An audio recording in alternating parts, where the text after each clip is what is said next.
What's up, y'all? Shadow people, welcome. We've been on a slight hiatus, but we back. It's 2026. We loving life. We got a very, very special guest host today. The world's greatest DJ Raj Smoove. What's up? All the way from New Orleans. We, of course, are here with the Brown Hound Sounds as always. Danny and Drew. Danny in the dark corner as usual. Yeah. Anyway, Raj. What's that? Bruh. Pleasure to have you here, man. I appreciate you having me. Let's talk about you a little bit. Okay. Lil Raj, before you was 6'7". I came out 6'7". Yeah, I've been talking my whole life. Talk about your upbringing, bro. Because I met you when I was 18, 19, 20 years old or some college years, but where you was at before that? Talk about it. How you became a DJ, all that good shit. I was in Gentilly, My dad is a pianist and educator. My mom is an artist and an educator. Both of them taught at Suno forever. My dad also taught like private piano lessons. So Cass was always pulling up to the house on Saturday morning when I'm trying to watch my little cartoons, Turbo Teen and all of that. Right. And they ended up playing it up. So I just always been around, the music and the culture and the art and child of the 80s coming up, and hip hop started getting out into the media and all of that. And I was living in Atlanta. My mom was in graduate school at the time, so we was out there, and Beach Street was out. You know what I'm saying? So, my mom used to take me to the Dollar Show. This when you was in junior high school? No, this is like elementary school. I'm like 6, 7. Yeah. For real. 6, 7 years old at the time. Because we was out there like, first, second, third grade was when I was out there. So, we used to go to the Dollar Show, see Beach Street. And I think, between that and The Last Dragon, like I saw each of those like 7 to 10 times. Like every time, I won't go see Beach Street again. Yeah. And, the DJ was the hero of the movie. So that just kind of, that was just one of my favorite movies. And then, when I did start, coming of age, junior high school stuff, Jazzy Jeff and the Fresh Prince was popping, Cash Money and Marvelous. There was a lot of like mixed shows on the radio, like Rob Fresh used to be on 98, and Ro was on 93. Rob Fresh, shout out to Rob Fresh. Yo, that Below the Basement, like I used to listen to that every weekend, staying up, listening, trying to figure out, and this was me in high school, like figure out like the mixes and stuff he was doing. And like I would go to Sound Warehouse on Shelf and buy the records and then go home and try to figure out, how he did the blends. Like the one most favoriteest blend he ever did for me was the DOC, Funky Enough with Too Short, I Ain't Tripping. Ooh, okay. Yo, with the acapella from the DOC with the Too Short beat, classic. You know what I'm saying? So, that's kind of how I got into it. Like I was always tall, so I was kind of like, I felt like I was awkward trying to dance and stuff. Right. So I was like, if I got to go to a party, I need to be able to do something. If I'm behind the turntables, then I can mask some of my nerdiness and still be relevant and out here on the scene. And it was cool. Like, for I forget what birthday it was. It might have been, 6th grade or something. But, I got my little component stereo set, saying? Like I was arriving as a teenager and I had my little turntable platter with my little tuner and my single cassette deck. Oh, man. You know what I'm saying? With the little kind of remind me of my setup. We had like the little wood grain cabinet. Setup, You know what I'm saying? With the little glass door. I put my little records at the bottom. I think the first record I ever bought that I was like, I gotta have this record was Cinderfella Dana Dane. Okay. Dana Dane, bruh. Yeah. Yeah. Dana Dane and Kwame. Because I remember I had the crimps and the polka dots and shit. Yeah. Now I want to ask you something. Because when I was in high school in Houston, before I came here, like, hip hop, when I was in high school, had blew up as a mainstream art form. But I felt like when I first, because I moved to New Orleans in 1992. Okay. So I felt like when I first came to New Orleans, the scene was pretty non-existent. Like, they had the bounce. Like I remember the say that I'm just from my perspective. They had this DJ Jimmy and all that came out when I think I was a senior in high school, right? So we was hearing that stuff in Houston because it was like regional. You know when what I'm saying? Graduated high school? I graduated in 92. Okay. Right. So that was 91, I think, when Shake That Thing Like a Salt Shaker, all that. Maybe 90, 91. I was in high school. So I think all this kind of gets kind of blurry. I remember freshman year high school at 35, they were trying to get UNLV to be the special guest performers for Explosion, and Miss Khalees was like, "Uptown niggas living violently."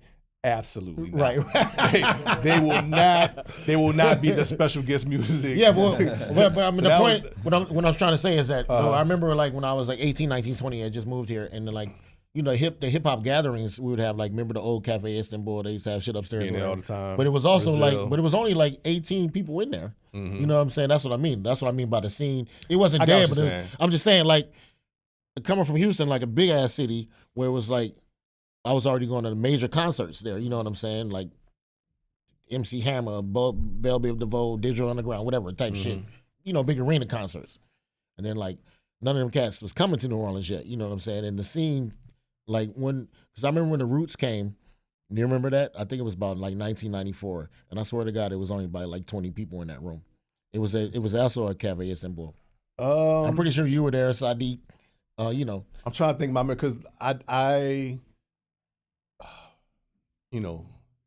I'm just saying, when did hip hop become more prevalent in New Orleans? Because I feel like it caught on late. That's the trick question I was trying to ask. So, it was a little bit before my freshman year in high school was 90, 91. Okay. And, you already had like stuff used to come to the city like Fresh Fest and I think Run DMC had been here, LL Cool J. There was a lot of hip hop that was being played on the radio.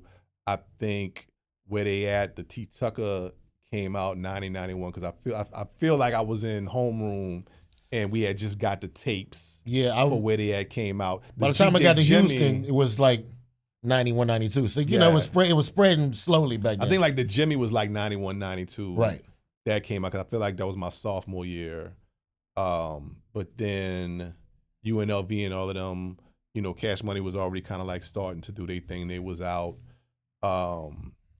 Gregory D and Manny Fresh, of course, like that was like 89 when like Buck Jump Time was popping. So like there was a scene here for but regional, but talking about the national, the big, like when hip hop became like they always had the New Orleans rap. You know what I'm saying? We used to have stuff like Budweiser Superfest used to be right. Here. Okay, right. And I feel like my freshman year in high school, like they had like MC Hammer Vanilla Ice tour. Like I went to that. I had the polka dot parachute pants. I was at the same suede Elise. Yeah. You know what I'm saying? We was there for that. Yeah. So I at least for me, because again, like I'm 14 at this time, so I wasn't off of the porch being able to go to all of these things yet. Right. You know what I'm saying? So it did start happening. Like I remember, I think like the first major show that I was involved in, we opened for the Far Side at New Orleans Music Factory in like 93. And I think that was my I was a sophomore, junior then. Digable Planets came too. Remember, they came to Tipitinas. I think I was too young for that. You were too young, yeah. Because I was 18. Yes, you probably 15.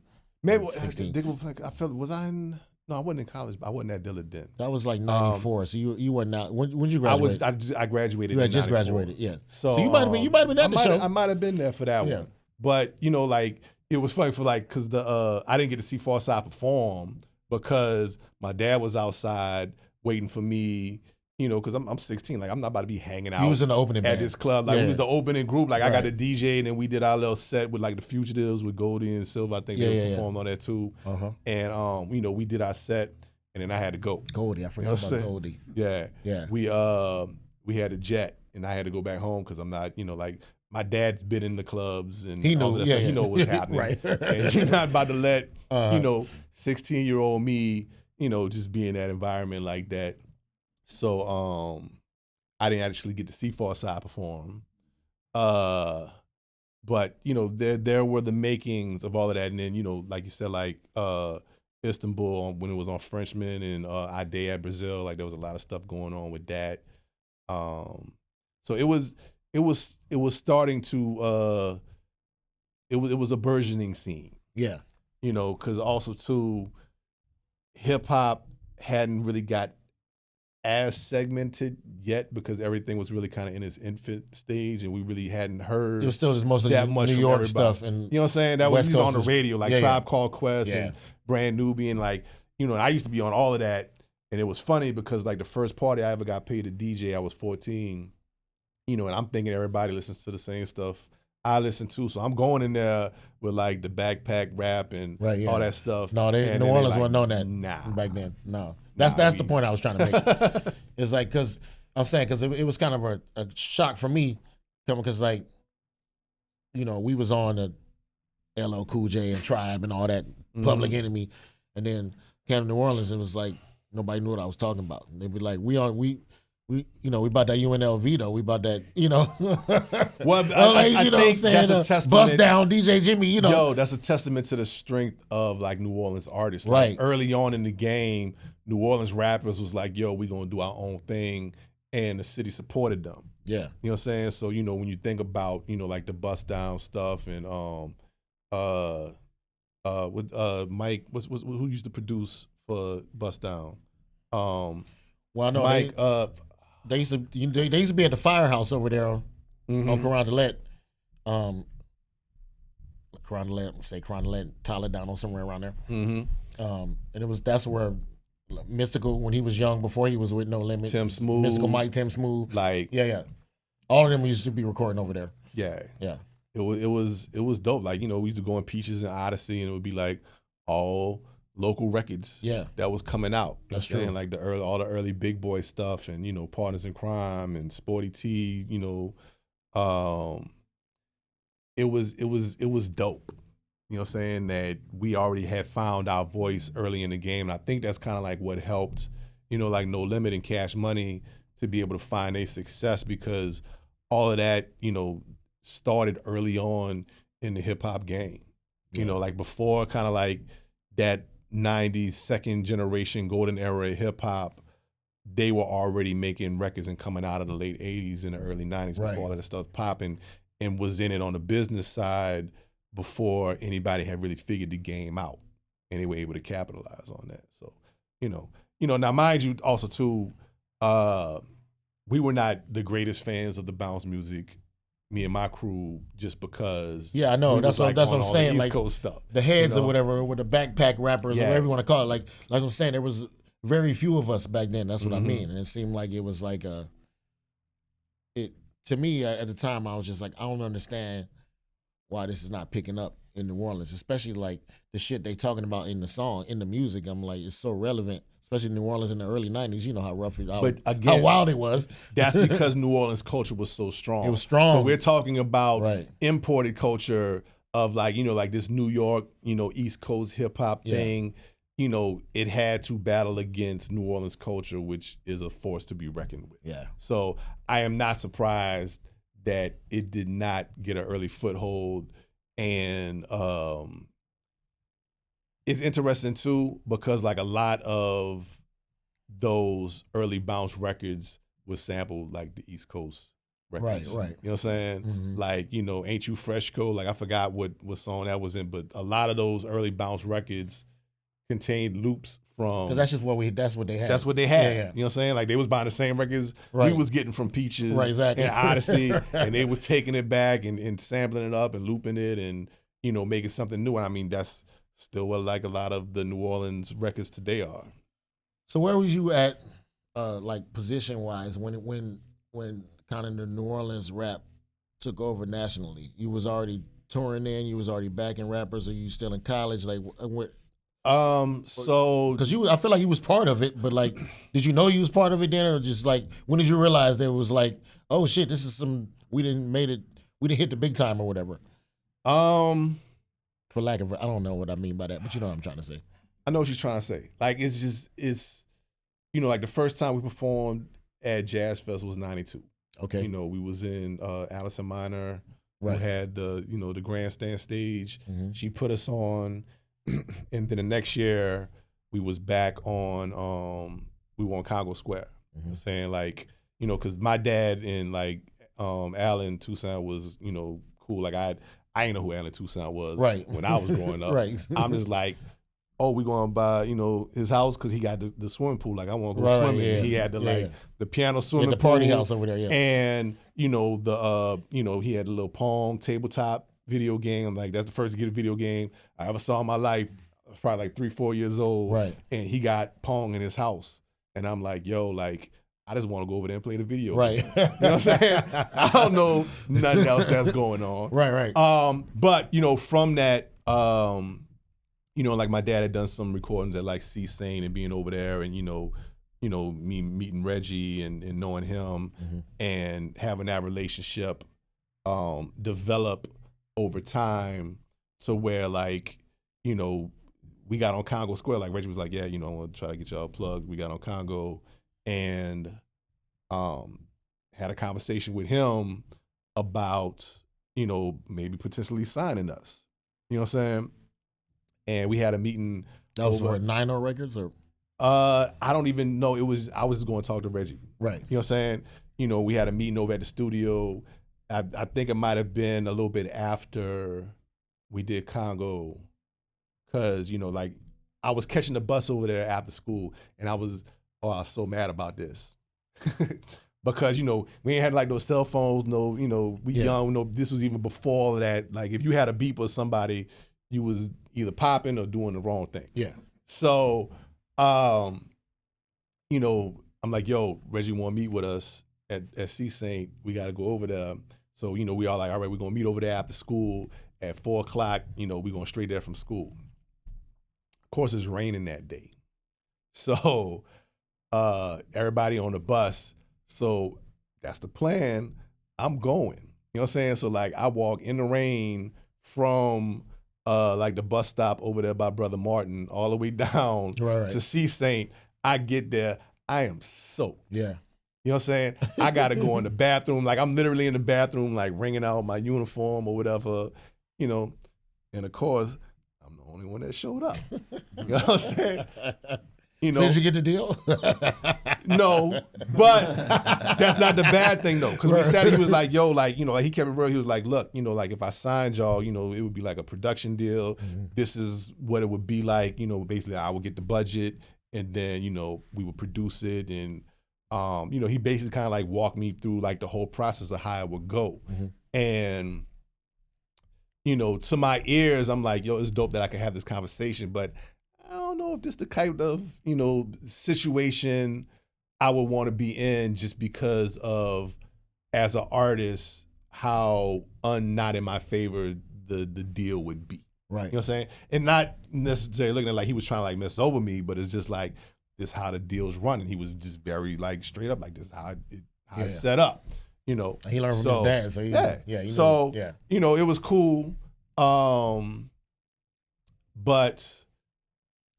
I don't even know why we got on this tangent. But it for me, putting forth the effort to get there, to take the meeting, and the knowledge that I was able to get from that meeting, you know, kind of helped my trajectory and the other stuff that I was doing. So, you know, I think like 95, that's when we started working on like the Psych Award album that we had put together. Omar Swab. You know, that was Psych Award. And one eye, I'm just thinking about, give me flashbacks. So that was like, you know, like actually like being on that's kind of how I got into management. Because I was, you know, basically like handling all the stuff for the crew. You know, like when we did, I don't know that I'm doing it, but like when we do Jazz Fest, like I'm doing the advance. Like I'm saying, all right, we got this many people and we need this many tickets and parking passes, and you know, I'm making sure. You're becoming a producer without even realizing. Yeah, you know what I'm saying? Like, you know, this is how we all getting to the fairgrounds, and this is where we got to meet up at, and getting to the studio. You know, because everything we had done up to that point, we was just in the bedroom. So like, you know, we had to get some studio time at GIF Studios over on Broad and Esplanade. It was like half a block down from that K&B that used to be right there on the corner. They did like a lot of gospel stuff in there. But if you go over there now, all that's left is the foundation and like one little thing of stairs. Like been gone a long time. It's broke down. But you know, we went in there, you know, and the whole check we made from Jazz Fest, we had to go and sign it over to pay for the studio time to make like professional versions of our tracks, because they had like an EPS 16 plus up in there and like a reel-to-reel and stuff. You know, we was on cassettes and little, you know, little samples. This is way before that. You know what I'm saying? Yeah. Like I think they had a 16-track reel-to-reel up in Gift, but you know, we was just at home, just getting it with a couple cassette decks and a Walkman and like overdubbing, adding the different parts and stuff like that. So, you know, I think the Psych Award album coming out was a big testament to. What year was that? Like 93? It released in 96. 96? Yeah. Okay. You know, and this was also in the midst of us working on that. So this is like my sophomore year at Dillard. Mm-hmm. Mac had got his deal with No Limit. Right. You know, and that we was like, oh, we on now. Like Mac got a real deal. We about to be in here and, you know, working on songs. Because actually previously, before that, him and Storm had a deal with Ionic Records, which was a label that was being run out of Canal Place. You know what I'm saying? So I had like, when I graduated high school, I ended up getting like an ASR 10. So we used to be going to the studio up there. So like I would be lugging my whole keyboard up through Canal Place offices, trying to get upstairs, and we'd be up there working. So yeah, that was Max. Mac and Storm had to deal with Ionic. And then when that kind of fell off, that's when he ended up getting a deal with P, and we thought we were super straight. And then P was like, plucking Mac. Yeah, no, exactly. About to be over He's here. like, no, we citing him. You good. Your people, they got to kind of stay where they at. Right.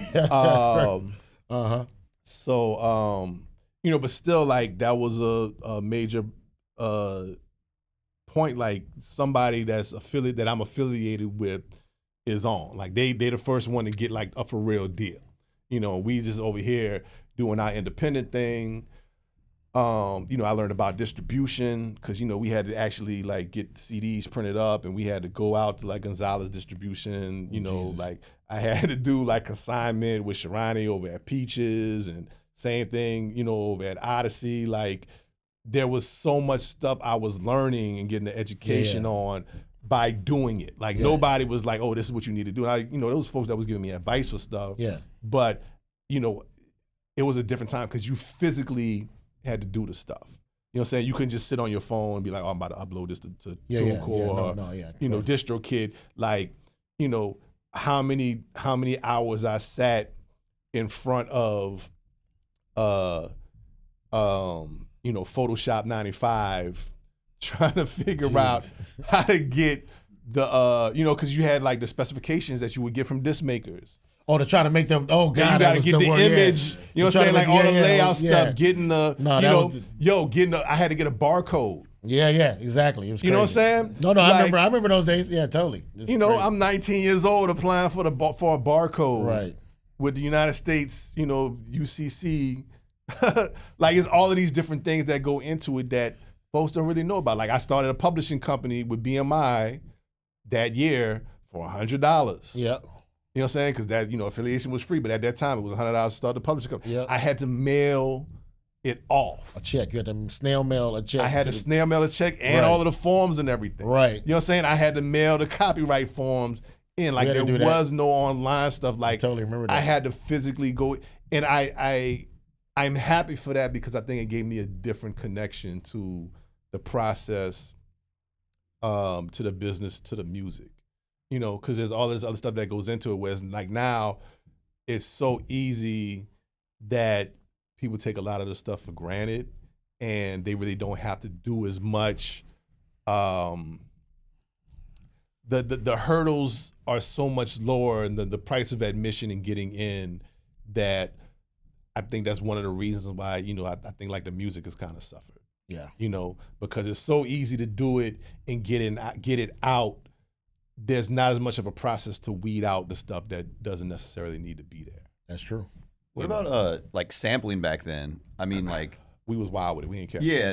So like as you're registering stuff, you're just like, no, it was no regulations. No one's even thinking about it. No. I mean, the thing was like once you got to a certain level, then yes. But like for the stuff we was doing, like even for I put out a CD, Bayou Classic, in 2001, and I had some samples on it where I was like, you know what, maybe I should try to get this one clear because I'm trying to make this be like the main record. Right. And I contacted them, sent them a in the mail, you know what I'm saying, sent a request and thing, and they was like, nah. Yeah.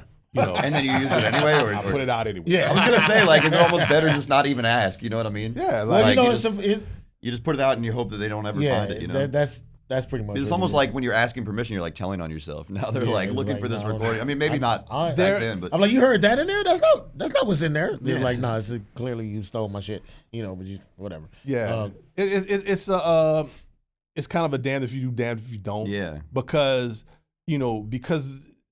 we kind of operate our own music business, at least down here, and there weren't as many opportunities for the stuff. Like we just trying to get like hood famous, so that people will book us, we can get picked up, and then Def Jam's lawyers can handle all of that stuff. You know what I'm saying? Yeah, it's not like there's YouTube where you can just someone from California is like looking up your stuff. Yes, Skippy in Burbank is scanning everything, and it would cost them more money to come after us than they would get off of doing it. Okay, let's take a look, quick break, and then we're gonna come back and then talk about some more Raj Smoove's illustrious career. You're on the Shadow People. Ta-da.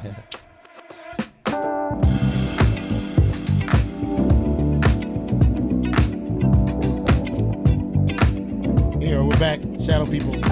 Legendary, world famous, Raj Smoove, world's greatest DJ. Greatest DJ in the world. Anyway, so let's talk about, let's move forward a little bit. Let's talk about like late 90s, early 2000s. Now, what was your, because I'm, my pre-Katrina memories are foggy as hell. Now, at some point, I was like one of the MCs at Sin Night, right, at the House of Blues. Now, I know like Sandman and them had it, and Big Stan and Jeff. Big Stan and them. Duck. Big Duck, love Duck. But was you, shout out to Duck. Was you was part of that something too, huh? So Sandman for sure was like the main cat, I feel like. Dude, it's crazy. Like we used to do these shows at Tower Records, right? And like when we was in high school, and like Sandman came through, and he was DJing and he rapped, and it's like, yo, Sandman is that dude. He just had that voice. Yeah. You know what I'm saying? Yo, fam, yo, kid. Yeah. So like, like I always looked up to him because I just thought he was like so dope. Like he was like hip hop. Yeah. You know what I'm saying? And then, I was doing like a lot of the college stuff, Dillard, UNO, Xavier. Yeah, you was at I was UNO doing all of that. I didn't. And standing them, used to be doing, they started like at Istanbul, when he had like the little Fat Raymond events over there. They're the ones who brought the Roots, actually. The time I'm talking about. This was before the Roots got signed. Okay. This was like when they first record that came out, or Organics or whatever. Now I remember they came in, they played at Cafe Istanbul, and it was like legit 18 people there. My first Roots experience. It was like nobody knew anything about what the hell was going on. You know what I'm saying? I mean, that sounds like the scene. Like the first time I saw them was when they came back to House of Blues, and Quest walked through the crowd playing the cowbell, and then walked all the way to the stage, and then they jammed out. Like that was dope. Right.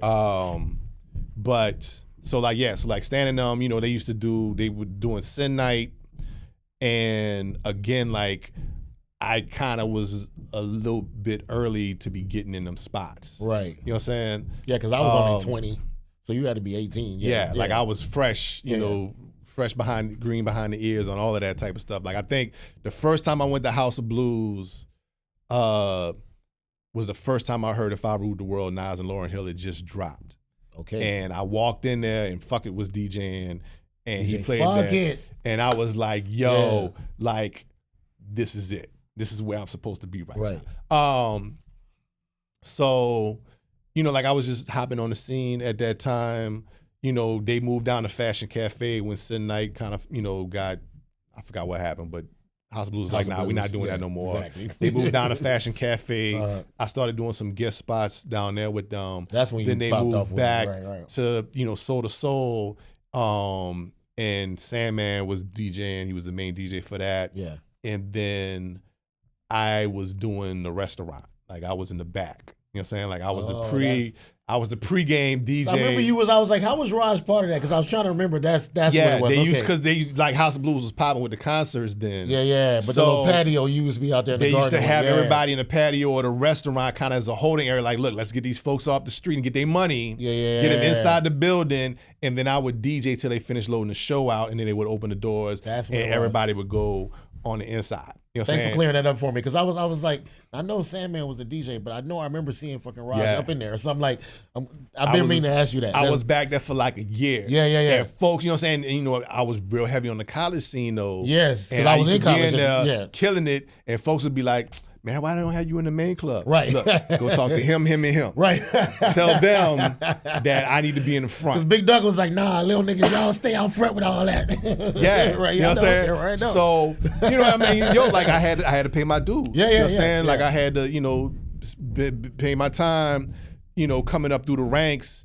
And then, you know, I used to be killing it. So like after a while, like they would, you know, have me come and guest DJ up in the front for a little while. You know, and alternating me and stuff, and then, you know, Sandman ended up taking a label gig out in Cali, I think, because, you know, his pops was real heavy in the music industry stuff, so he went, you know, worked for one of the labels out there, I think in the marketing department, something he did, but he left, and then, you know, I ascended, and then I was not letting go. Yeah. You know what I'm saying? I was not letting go of nothing. Like I am going to do my best to make sure that I am at the top of my game for whatever it is. You know what I'm saying? I think that's really kind of helped me in my longevity, because I was just very conscientious of, I am not going to take none of this for granted. Yeah. You know, I got to make sure every time I step out that people is like, yo, this is the most amazing night ever, you know.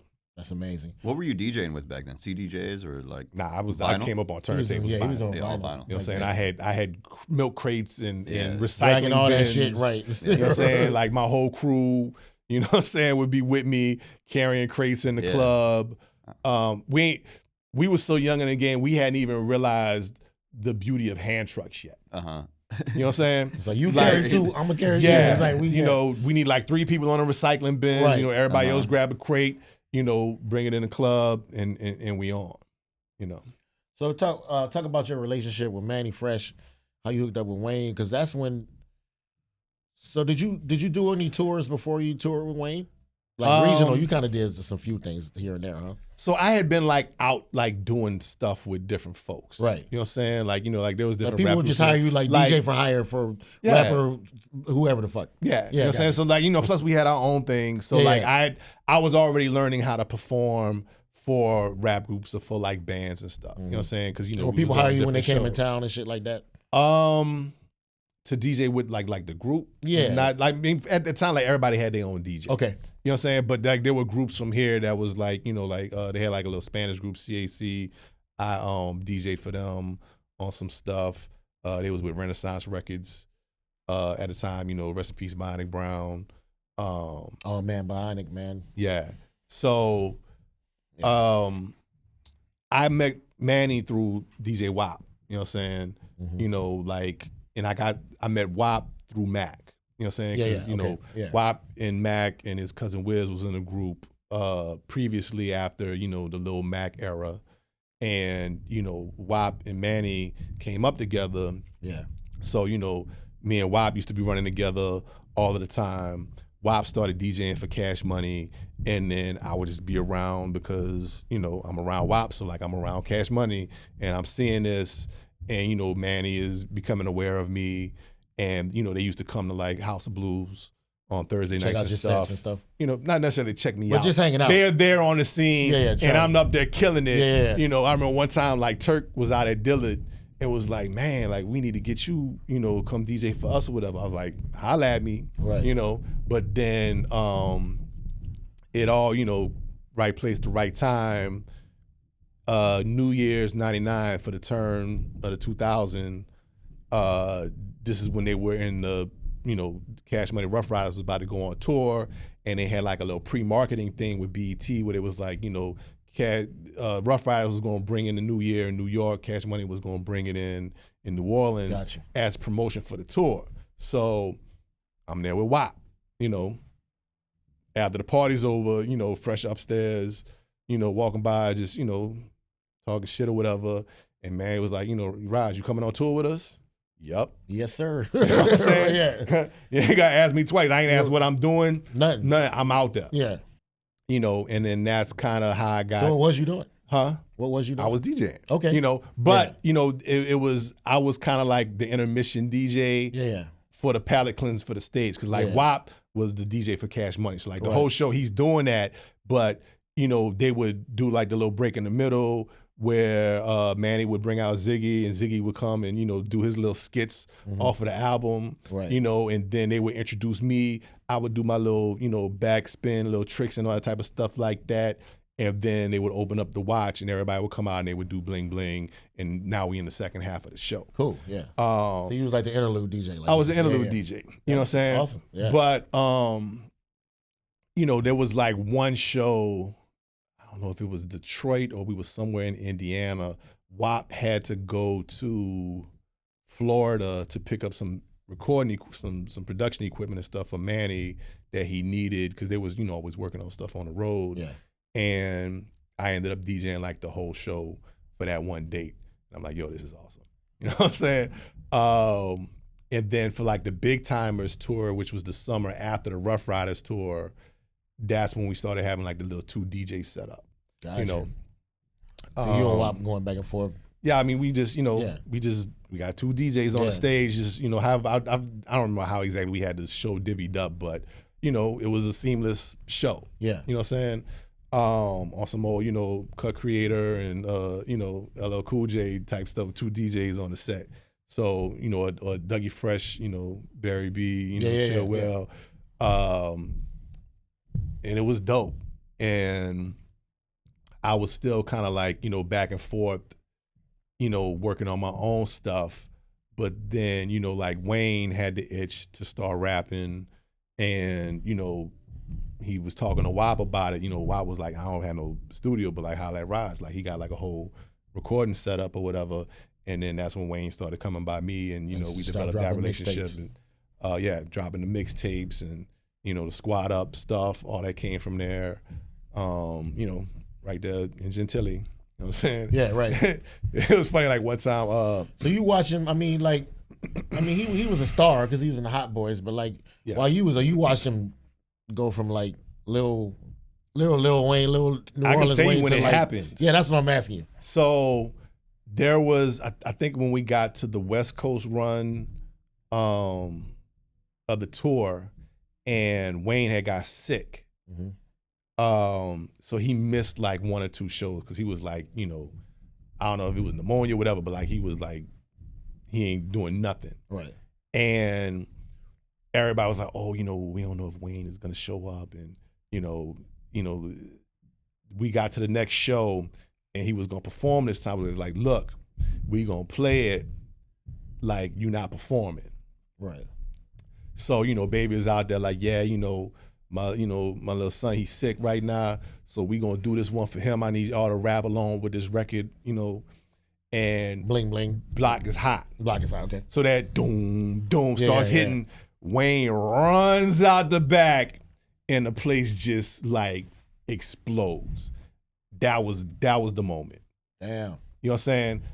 On the Big Timers tour. No, this was the Cash Money Rough Rider tour. Rough Riders. Oh, the very first tour. This was the big tour. Okay, all right. You know what I'm saying?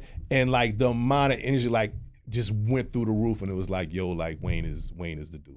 Yeah. You know what I'm saying? That's just the amount of the energy. You can feel the wave hit you. Mm-hmm. You know what I'm saying? I'm sure y'all have done enough shows and tours and stuff. When y'all get that joint reaction from the crowd and it hits the stage. Yeah. You can physically feel it. And the amount of energy that hit the stage when Wayne ran out the back is it changed for him right then.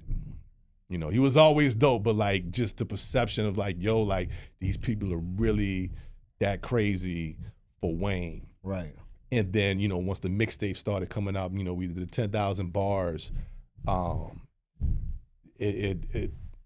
It's over. It's over. Cool. Hey, man. Thank you.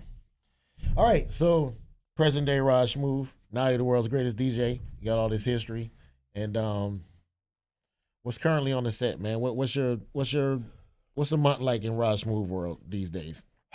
It's so many different things going on. You know, saying like, you know, I got family and kids now, so different priorities.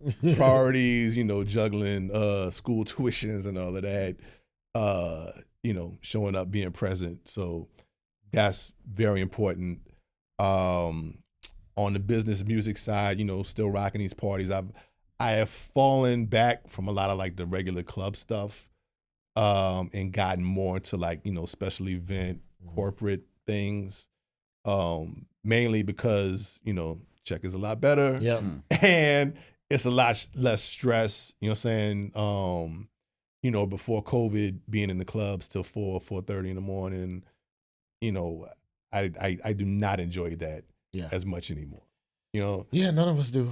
You know, the club scene has changed a lot too. I mean, especially, you know, just from a musician's perspective, like, it's just, I don't know if you feel this, like, you know, in the DJ world, but getting like local people to come out is like way harder, it seems like. And then, you know, you play Frenchman or something, it's like, sometimes it's just the stupidest tourist that, like, you know, you're kind of like, why am I in front of these people right now anyway? Yo, you know? the rap club culture now is horrible. Yeah. You know what I'm saying? Like, the whole section life of, you know, like everybody in the club. If you want to go to the club, you have to have a section. Otherwise, you standing in the back by the bathrooms. Right. Like, it's completely killed the vibe and the energy in the dance floor. People don't dance no more. You know, that bundled with social media and technology and people being glued to their phones.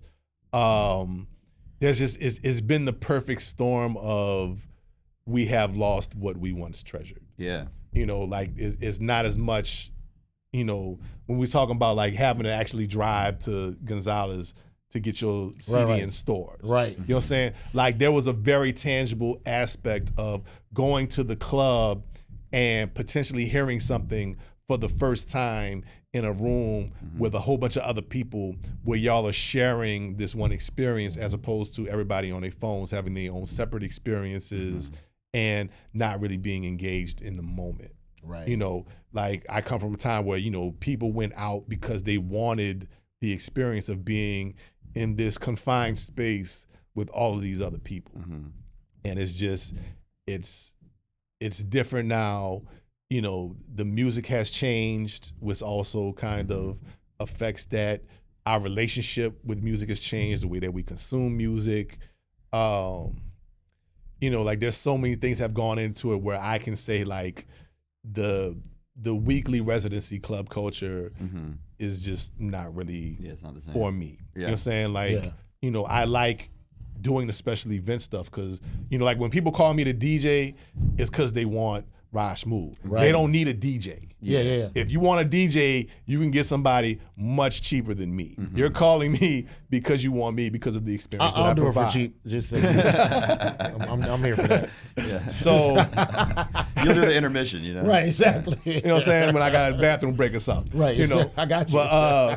But yeah, like, you know, I have more of an engaged audience when I do those types of events, of course. where people really appreciate, you know, what it is that I'm bringing to the table. And you know what you're going to get. It's like, you know exactly what time and how much it's going to pay. It's not like, let's see how the bar does tonight or the door does, you know. And you know, now, mind you, I had some very, you know, productive nights doing bar deals. Definitely. Obviously, You know what I'm saying? I was there for a lot of them. We did a lot of shows together. We have.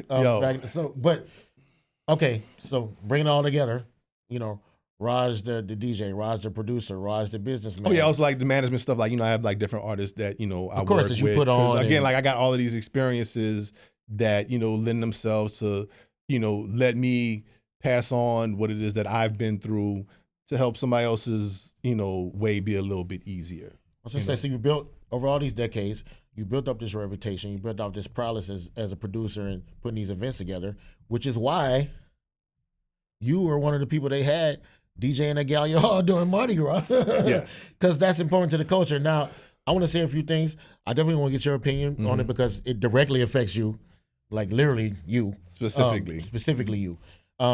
Just, you know, from a musician, Black New Orleanian standpoint, like when Joe Joso said the thing he said about, you know, they ain't got the budget and they, you know, don't want to spend 15 G's on DJs. Now I'm thinking about it and I'm like, nah, this man is from Lakeview. Nothing wrong with Lakeview. But I'm like, you know, we know there's 2 different Mardi Gras. We talked about it on this program before, right? And we know what Gallier Hall means to certain people in the city, right? And that vibe.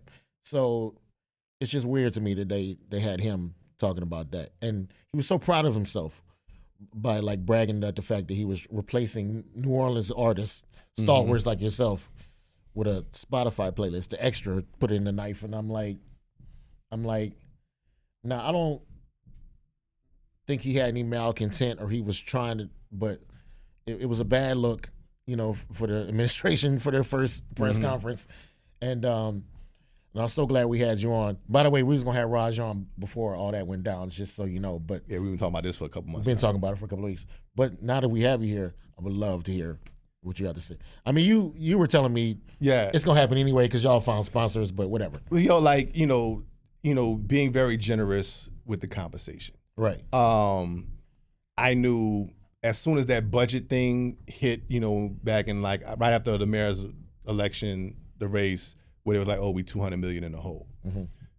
I already knew all the budgets was getting cut. You know what I'm saying? The conversation about, you know, they might have to put on some playlists was thrown in the air before they even probably thought of it because we already know how this stuff kind of goes. You know what I'm saying? Like, you know, granted, it's a budget. If you don't have the money, you don't have the money, and certain things have to get cut. I'm not mad at that. I understand that. You know, I think some of the tone in that meeting was what originally, well, not being tone deaf, but like the way that it was said. You know what I'm saying? Where it's like, yo, it's $240,000, it's $15,000 for DJs. Maybe we can't afford that right now. You know, he. You know, what's the rest of the budget that's potentially getting cut? You know what I'm saying? Like it's just kind of like, you know, it is. And again, I don't think he meant anything negative by it, but it just seems as though, you know, the DJs for 2 weeks of work aren't worth $15,000. And that's cheap. Like that's really going to help with 200 million. And also too, like, I mean, it's a drop. It's a little bit of a drop in the bucket, but again, I understand you got to cut where it is that you can cut. Maybe his constituents in Lakeview don't care about that, and that's the point I was trying to make. Maybe they do. Well, what I'm saying is, we know who does care about it. I think it was a little bit of a superficial conversation. You know, like we have a hard time dealing with nuance now. You know, and also, you know, to his credit, to the new mayor's administration credit, a lot of things that were being talked about after the fact was not what they said. You know what I'm saying? They did say, hey, we might need some Spotify playlists from, you know, our members of the council, you know, some guest DJs. And I think the guest DJ was in reference to, oh, you got a Spotify playlist, you're kind of guest DJing for the thing. Not that, oh, we're going to have guest DJs coming and play for free. But then, you know, who I will specifically talk to is like WWL Radio made a comment on a post where it said, you know, Mayor Helena's, they said Mayor Cantrell's administration blew $15,000 on DJ. That's a very poor light because like Blue is like, yo, like this created jobs. You know what I'm saying? It wasn't just me that got paid. It was multiple DJs that got paid. Also, you know, for the amount that they paid us, that's a much more expensive job. Like they got a hell of a deal on it because, you know, the first year I did it, they was like, look, this is what we got. Can you make it work? You know what? We're going to make it work. You know what I'm saying? Like we're gonna make it happen. And then there was the other post on NOLA.com, I think, where it was like, you know, Mayor Moreno was looking for free guest DJs. That ain't exactly what they said, but the narrative started running with it, and then you have, you know, everybody like, oh, they trying to attack the culture and they trying to defund all of this stuff, and it became a proxy war extended which is what I saw from the mayor's campaign, which was very toxic, you know, and then, you know, everybody's coming out, you know, oh, you know, the DJs aren't that important, we don't need that, we don't need this, you know, we are important to the culture. Of course DJs are important to the culture. You know what I'm saying? Mind you, you know, a lot of the conversation is as well, like, they still got to have a microphone and speakers out there. Somebody you know what I'm saying? Do the like they still got to have production. You know what I'm saying? Like, like that's something that has come along with my services. You know what I'm saying? Like, like that has specifically been my contract. I appreciate that. You know what I'm saying? And I would like to continue to be able to do that. There you go. You know what I'm saying? But, I think the whole thing became a proxy battle. And I do appreciate Ms. Moreno for making her statement, and saying, taking just like, look, I apologize. Wasn't meant to sound like that, but we're going to take responsibility, and we still are going to try to make it happen. But, everybody is so ready to just, like, everything is a battle. You know what I'm saying? Everything is us versus them. And if you don't agree with me, you're a horrible person. Everybody I disagree with is not my enemy. You know what I'm saying? I can disagree with you on things, and I want to have a productive conversation. You know what I'm saying? If y'all don't have the money, again, all of these conversations have been going on before anybody else knew what they were talking about cutting. You know what I'm saying? Maybe we can find some sponsors. Maybe we can do this. Maybe there's another way to work it out. So, the problem has been looking for a solution before all of this hit the fan. Right. You know what I'm saying? So it's like, shout out to Newsbay Shay. Like, she hit me up, was like, yo, do you want to come on camera and, say some stuff? I'm like, I don't really have nothing to say right now because, we still trying to solve the issue and we're getting distracted by all of this other stuff. And it's like, I will say this about, Cantrell's administration. They did an amazing job, especially coming out of COVID, of trying to support artists in the culture. You know what I'm saying? The artists of cultural economy, you know what I'm saying, with Helena Harris, Lisa Alexis, Hollywood is over there working with them now. When I started doing my streams right when COVID hit. And, it's just funny how things fall out. I was like, yo, you know what would be dope? Because everybody, like, I streamed like the first week that COVID, everybody was in quarantine. Right. That following week, everybody else started streaming too. So I'm like, I'm already, like, I'm ahead of the game. But everybody is already on my heels with it. I got to figure out a way to differentiate myself. I was like, what would be dope? If I could go in House of Blues and DJ on the stage from House of Blues and create the illusion that folks are out in the club. Right. You know what I'm saying? Because that is an era that people remember. And if they can turn out the lights in their house and put it on their TV, that's true, and I'm DJing on the stage with the big heart House of Blues in the background, it'll be somewhat of an escape from what we all going through right now. So I went to House of Blues, Live Nation, you know what I'm saying? I think Abby, she had already left and she was at Fillmore, but EJ was at House of Blues. Yeah, EJ was at House of Blues. I'm like, yo, can I come DJ in House of Blues? I don't need nothing from y'all except to turn the lights on. I can come in there, set up. I got my own thing. I'm good.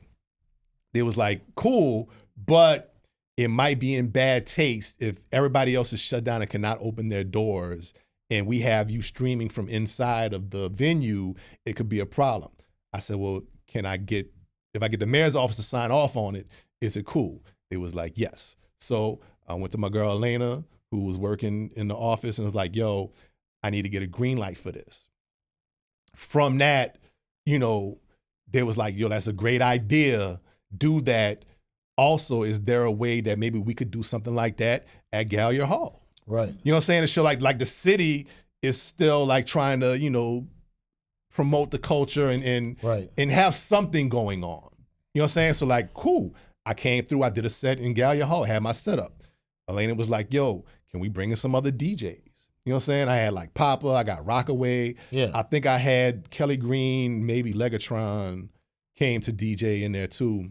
And we did like a series, like once a week, every Wednesday is like the Mayor's Lunch Mix. You know what I'm saying? And it was, like that was the start of it. Like, we are still, everything's shut down. Let's still give some services, some entertainment to the people and help to support our artists. Then from that, it was like, well, can we do something else with like our performers and our singers and the other stuff? You know what I'm saying? So then we started a whole new thing with Embrace the Culture at House of Blues, you know what I'm saying? Where we had artists coming in, we had like, some artists, like some painters painting while people were performing. And the city was, giving artists stipends to come perform.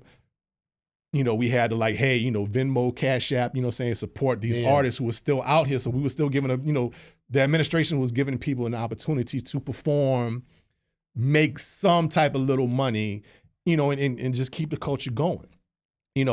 So regardless of how anything else might have been mismanaged, I don't know specifically about all of that stuff. But I do know that you were getting the support from them at the time. They made in the city's time of need, they made a very concerted effort to support the culture bearers. You know what I'm saying? So, whoever's in office, I want to see succeed because this is my city. You know what I'm saying? I've met Mayor Moreno on several occasions, saying from stuff, even at like Gallier Hall and other stuff. Like, I don't have nothing against her. You know what I'm saying? Anything I can do to help to further the culture, I'm about that life. You know what I'm saying? So, I want to see us continue to grow. I want to see the people in my community continue to eat, whether that's the DJs, whether it's the artists. Like, we all out here, hustling these gigs and these events to try to keep our bills paid. You know what I'm saying? It's a very scary life. You know what I'm saying? I've been doing this for, close to 4 decades now, and I still wake up like, yo, like, is this shit really gonna work? Like, you know what I'm saying? All of us, it's just something that we daily have to deal with. So, being able to have a seat at the table, to have a voice, even though people might not see it publicly all of the time, this whole time, like, I've been behind the scenes, like talking, like trying to figure out how can we still keep this going. Like, yes, it directly affects me in my pocket. Yeah. You know what I'm saying? It really does. It's not just me. Like, there's other folks that, have been brought in to guest DJ and to do things and, just for the vibe and the energy of the city. Like, Gallier Hall is a whole production. You know what I'm saying? And we are not just like, background to the parades, because sometimes the parade gets stuck. Yeah, that's what I'm saying. And we got a long gap in between floats.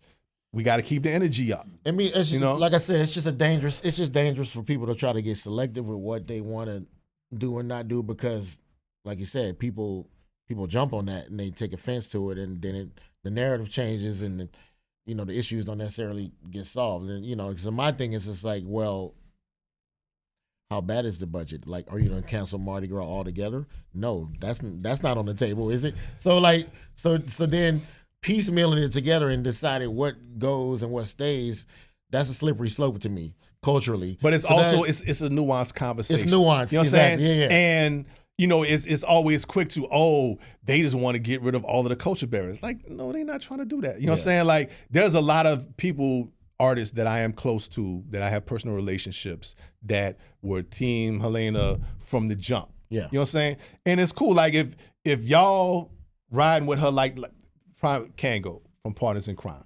Kango has been riding with Helena from the jump. He has. You know what I'm saying?